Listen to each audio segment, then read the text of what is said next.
সম্মানিত ভিউয়ার্স, কেমন আছেন সবাই? আশা করি আল্লাহর রহমতে ভালো আছেন, সুস্থ আছেন। আপনাদের সাথে আমি রয়েছি মোহাম্মদ রাশেদ মোশাররফ, শিক্ষক নিবন্ধনধারী, কারিগরি শিক্ষা ও trade instructor, Itna Nurpur DD Madrasa, Itna, Kishoreganj. সম্মানিত ভিউয়ার্স, আমার নিজ জেলা জামালপুর ও নিজ উপজেলা সরিষাবাড়ি উপজেলা। সম্মানিত ভিউয়ার্স, আজকের আলোচ্য বিষয় 19তম শিক্ষক নিবন্ধন 2025-এ এমসিকিউ শীট পূরণের সঠিক নিয়ম। সম্মানিত ভিউয়ার্স, অনেকে রয়েছেন জীবনে প্রথম শিক্ষক নিবন্ধন সার্কুলার আবেদন করেছেন, কিন্তু কিভাবে পরীক্ষা দেবেন সেই বিষয়টি জানেন না। আমরা একাধিক শিক্ষক নিবন্ধন সার্কুলার আবেদন করে এবং পরীক্ষা দিয়ে সফলভাবে উত্তীর্ণ হওয়ার পরে আমি আপনাদের কিন্তু এই ভিডিওটি দেখেছি। অর্থাৎ অনেক ইউটিউবার রয়েছেন যারা জীবনেও শিক্ষক নিবন্ধন পরীক্ষা দেন নাই, তারাও কিন্তু বিভিন্ন পরামর্শ দিয়ে থাকে, কিন্তু তাদের পরামর্শ আর আমাদের পরামর্শের মধ্যে অনেকটা ভিন্নতা থাকবে, কারণ আমরা বাস্তব অভিজ্ঞতার আলোকে আমরা বলছি। কারণ আমরা চাকরি করি, পাশাপাশি 16তম শিক্ষক নিবন্ধন পরীক্ষায় এবং পাশও করেছি, এবং সেই সাথে 17তম প্রিলিমিনারিতেও আমরা অংশগ্রহণ করেছি, এবং সামনে আপনাদের 19তম যে শিক্ষক নিবন্ধন 2025 রয়েছে সেটিতেও আমাদের অংশগ্রহণ করার ইচ্ছা রয়েছে।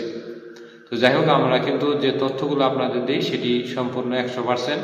আমাদের তথ্যের সাথে কোনো তথ্যে যদি মিল না হয় তবে সেক্ষেত্রে তাদের তথ্যে ভুল থাকতে পারে। তো আমাদের তথ্যের জানা মতে কোনো ধরনের ভুল নাই।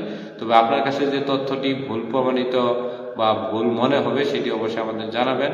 যদি আমরা দেখি পরবর্তীতে সেটি ভুল রয়েছে তবে সেটি আমরা সংশোধনের চেষ্টা করবো ইনশাল্লাহ। তো যাই হোক, 19তম শিক্ষক নিবন্ধন 2025 বা প্রিলিমিনারি পরীক্ষা অনুষ্ঠিত হওয়ার পরে আপনার এমসিকিউ শীট পূরণের সঠিক একটি নিয়ম হলো, আপনি অবশ্যই বৃত্ত ভরাট করবেন একটি কালো কলমের কালি দ্বারা। কোনো প্রকার জেল পেন বা রঙিন কলম ব্যবহার করা যাবে না, এটি একটি নিয়ম।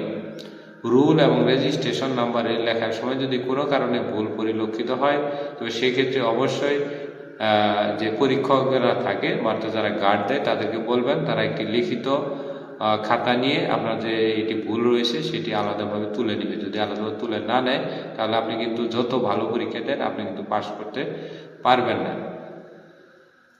আরেকটি হলো, কোনো টিক চিহ্ন দিয়ে আপনি কিন্তু কোনো নৈবিত্তিক পূরণ করতে পারেন না। টিক চিহ্নযুক্ত কোনো নৈবিত্তিক তাহলে সেটি বাতিল বলে গণ্য হবে। অর্থাৎ আপনাকে বৃত্ত ভরাট করে সুন্দর করে কালো কলম দিয়ে আপনাকে এই বৃত্তটি ভরাট করতে হবে। আপনি যে 1 ঘন্টা সময় পাবেন, এই 1 ঘন্টার ভিতরেই কিন্তু আপনাকে 100 মার্কের এমসিকিউ সম্পন্ন করতে হবে। এই 100 মার্কের এমসিকিউ সম্পন্ন করার সময় যদি আপনার খাতা দেওয়ার সময় কোনো কারণে এমসিকিউ ছিঁড়ে যায় তাহলে সেক্ষেত্রে কিন্তু আপনি এমসিকিউ শিট বাতিল বলে গণ্য হবে।